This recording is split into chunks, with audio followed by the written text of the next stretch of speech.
আজ রবিবার, তাই সকালবেলা ঘুম থেকে উঠেই সোজা চলে এলাম আমার সবচেয়ে পছন্দের জায়গায়, আমার এই ফ্ল্যাটটা, আমার ব্যালকনিটায়।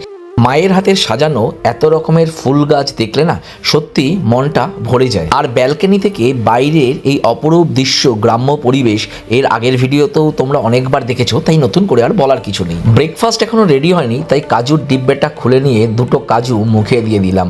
কারণ এগুলো না, এইসব টুকটাক খাওয়া রবিবার ছাড়া সত্যি করে বন্ধু আমার সময় হয় না। কারণ সকালবেলা ঘুম থেকে উঠেই অন্যদিন এত তাড়াতাড়ি অফিস চলে যাই, মেয়েকে স্কুলে যেতে হয়, কাজেই এই সমস্ত আস্বাদ তখন বঞ্চিত থাকে। এই জায়গাটা হচ্ছে আমাদের টিভি শোকেস। যবে থেকে বাইরে এসেছি তবে থেকে এটাই আমরা ইউজ করি।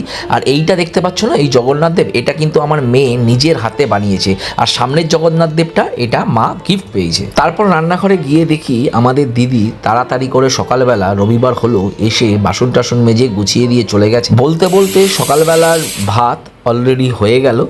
আর এই রকমভাবেই সকালবেলাটা কি করলাম রবিবার তোমাদের সাথে হালকাভাবে শেয়ার করলাম। কেমন লাগলো অতি অবশ্যই জানিও।